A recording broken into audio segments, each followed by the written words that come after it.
Oh hey, what's up guys? Today I made Amius even easier than before, way better to understand, way less gear intensive, and yeah, in general way more easy. And I found out a new rotation which made everything way easier. And of course you see champions right here. The most important is, for me, is Emic and MITHRALLA, because I made like the rotation, everything set up for them both, and the healers, and you need block debuffs.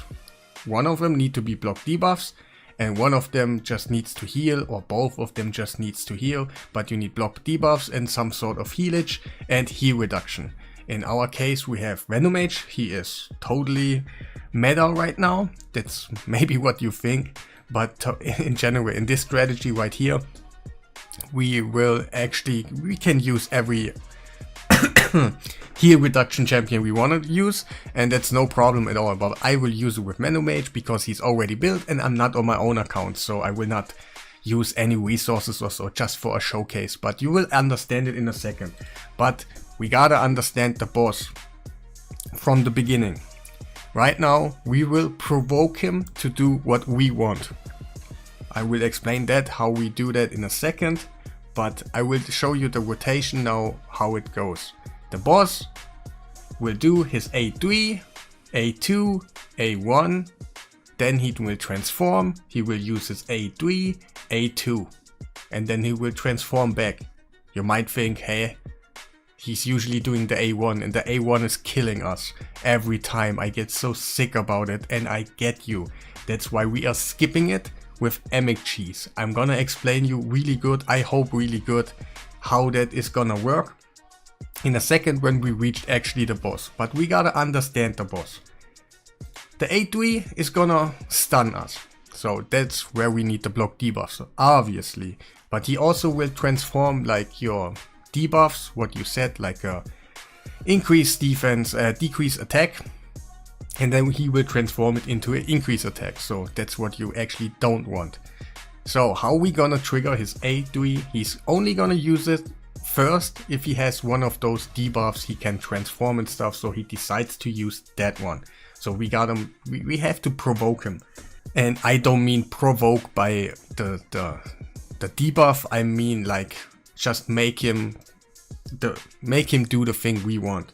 So on MITHRALLA we can actually not do anything, so he can actually use it. And we want to just use one trick, only possible on Emic right now, but there are technically different setups between a Painkeeper and a Duoden or something maybe later. But you gotta understand that when you use Taunt on your Emic, he has the Taunt right now. You are basically having a buff. But for some reason, I don't know why it is like that, and I hope it stays like that, the boss will he will see the taunt as he has a debuff on his own that he can transform. So we have the taunt, but the boss thinks he has a debuff that he can transform. That's kind of the trick, and Emic will do later on a different trick. So on the first turn we want to use our taunt, and then we want to use our block debuffs because we are provoking the A3, so we will use the stun. And obviously we don't want that. The rest of the teams can do whatever they want. And now he did his A3, no damage at all. You can feel safe over there if you have the block debuffs. You can recover right there. But now the next thing he's gonna do is the big thing. He's gonna attack you and then he's gonna heal.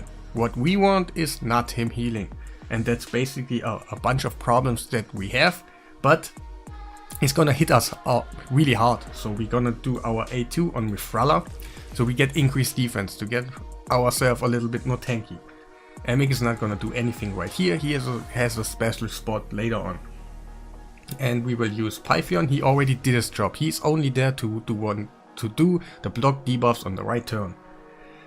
Elva is kind of the healer right now. She's gonna do just her thing, and obviously we wanna place the heal reduction right now, and it's laid out way better for you guys, so you really understand, the A2 is about to get used. Let's do the heal reduction on it, so he can't heal.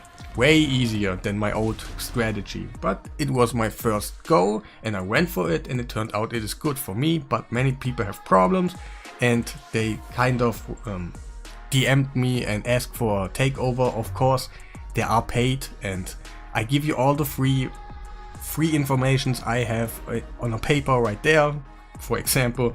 But you can do it for your own. I give you all the information on the end. If you can't do it for yourself, maybe, and maybe you're a little bit lazy or something, you just wanna let me do it, of course, DM me and then we find a way. But many people have like really problems to understand what's going on, so I laid it out way better for you guys, so you can really just step by step follow what I do.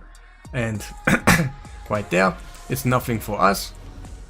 In this turn right now, we're not doing anything.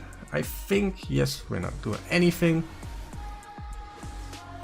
So, and now the part where people maybe don't understand it.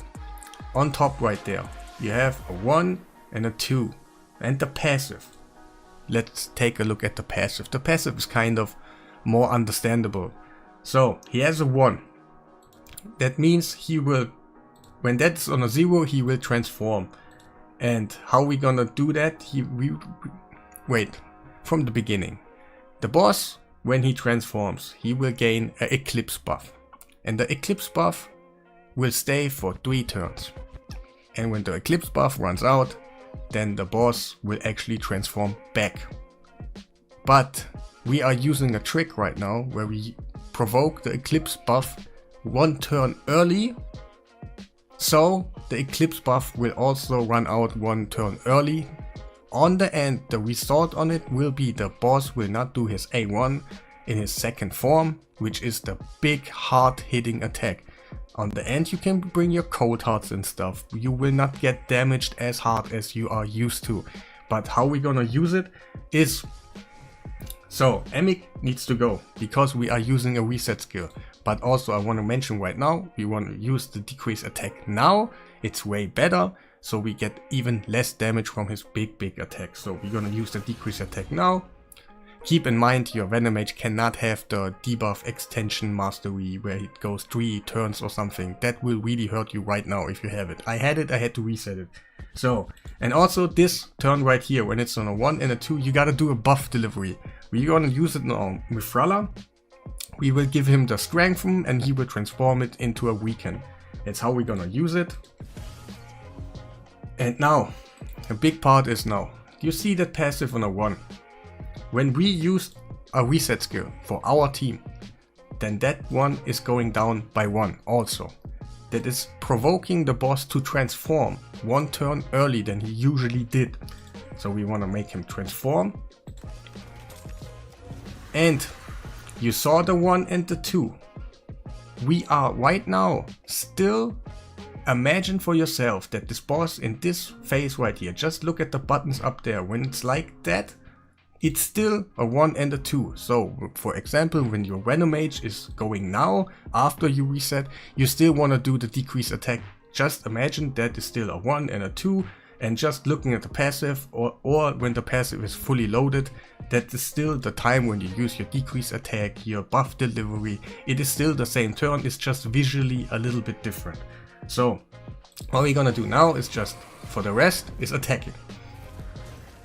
The boss is not gonna hit as hard because he had decreased attack, so it's kind of nicer.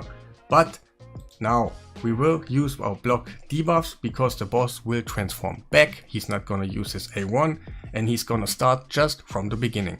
Now in the next turn he will use the A3 on the beginning transformation. So he's gonna use stun.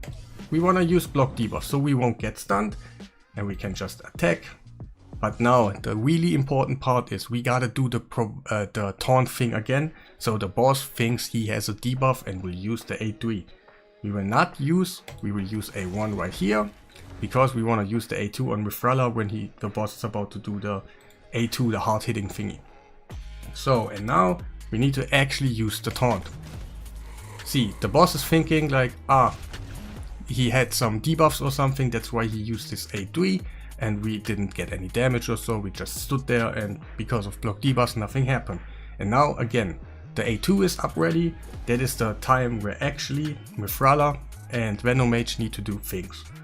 Right here we could actually use sometimes heal or something, but now we're gonna use the A2 to counter the hard hitting A2 of his main phase, and of course the heal reduction. And the rest is just gonna do whatever they do. And we got some more smite.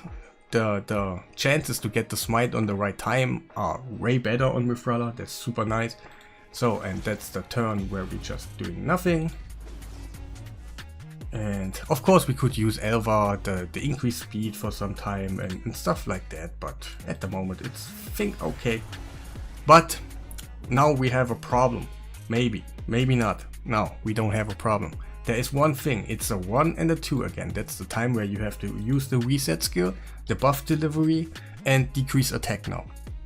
But if Emic goes last and you use that skill on the last, and then the boss takes a turn, a real turn, when the turn meter is fully up, then the boss will go out of chaos and everything. So there is one RNG thing in here. If Emic goes last in this turn, you are basically out. I can kind of recover, I know what to do, but he goes so crazy that you probably die, but you can kind of control with increased speed on the Elva. If I was taking a little bit more notice of it and watched my Emic a little bit more, because I wasn't doing a YouTube video, I would probably use increased speed on the right time so Emic won't be the last. So you have to know it. If he goes last now, you're out. So we're gonna transform him again. And like I said, it's just a visual bug right here. It's still a 1 and a 2. So we gotta still do the same thing. Buff delivery. He's not gonna do anything. We're gonna use not anything here. And we will use the decrease attack. So he's not gonna hit us as hard as usually, and that's basically all he did in his second form. We're gonna use A1, then A1. I think we might in a problem because of Emic not going fast enough. The whole team is not too crazy fast, that's why it's a little bit more awkward, but maybe we get it. So, do we get another turn? No, we don't. Yeah, now he used his A2 because Emic wasn't going too fast.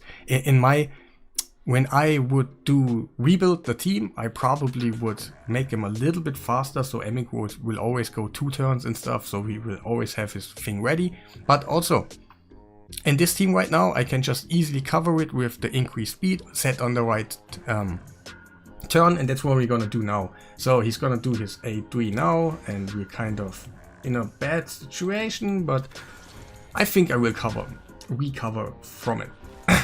No problem. I just didn't see that his team was just not fast enough, so I didn't use the increased speed on the right time, but yeah, it's just how it is. Usually if your team is around 260 plus and maybe your Pythion is maybe a little bit faster than your Emic and stuff, then it's all good, then you get your turns. But I think all those champions are kind of above 250, just a little bit.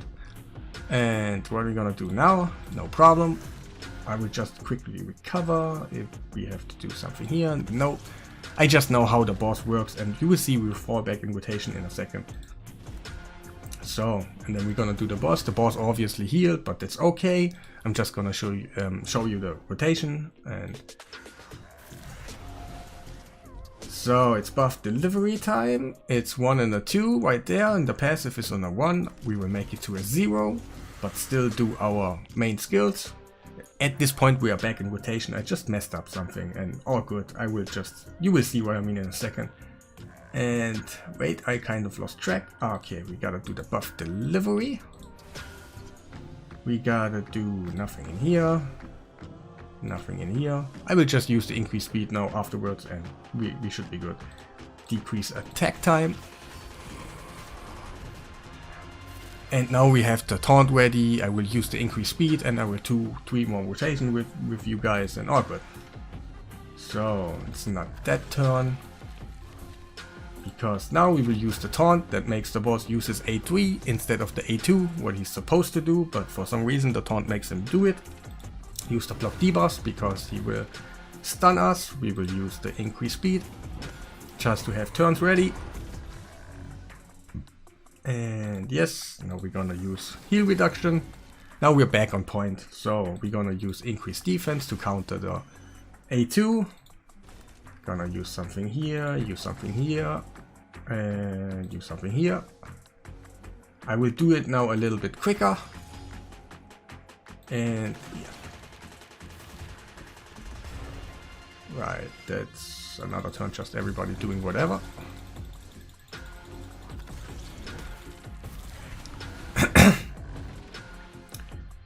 That's the decrease attack. It's a 1 and a 2. Or the passive is on 0. We will do nothing in here. We will reset the boss. And he got the Eclipse buff right there. That's why the trick is working, because he already got it before he transformed, and that's why he's not using his A1, because the Eclipse buff already falls off. And we're gonna use that one. And buff delivery. So now we should have the taunt ready and stuff, and we should be good. So he will nothing, he will use the block debuffs, he will use the taunt, he will use the increased speed, and we should be back on track. So, and now it's heal reduction time. I think we missed the heal reduction, but yeah, it's still, just imagine the heal reduction was landing and the boss is not healing, because yeah, I cannot do anything about the 3%. That's just how the game works. And did I forget to, no, A2 to counter the big hitting attack, and now we're just spamming A1s. A1, A1, A1, A1, yes, till he gets a go. Alright, and now it's decrease attack time. And nothing else here. It's reset time. Now it is on a 0 already, the passive right there. And we will use the buff delivery before or after, it doesn't matter. And right there. So alrighty. Looking pretty nice, and we will use that one right here. We will use nothing right there. We will use just because it's kind of to build a habit. And we will use the taunt to make actually the boss uses A3. And we are up back on track. So, and now we will use the A3 and get the heal, yes. Nice. Alright, and now we will use the A2 to counter the A2. And no one else does anything. Yes. Yes. And now we got a free turn where we can just spam A1s, A1s, A1s, A1s, A1s, A1s, A1.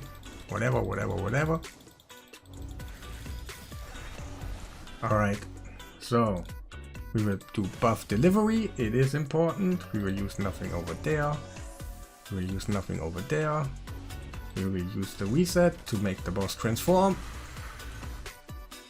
And we will use the decrease attack. Pretty easy, guys. If you understand it, that rotation right here is really easy. Like, really, you don't get too much damage. You will get the cleanse right after you got any debuffs right there. For example, heal reduction, but that's the turn where we have to use the block debuffs anyway. And if not, the boss is not gonna attack you anyway, so you won't lose anything about that. You're not getting any more damage. You can recover a little bit more. Everything is just laid out way better, in my opinion. Maybe you think that's way harder or something. Okay, I'm sorry. But I think that's just really easy to understand. And now we use the taunt to make the boss actually use his A3. Nice. Now we will use the heal reduction. Now we use the A1, A2. I think right now, yeah, we can just spam A1s.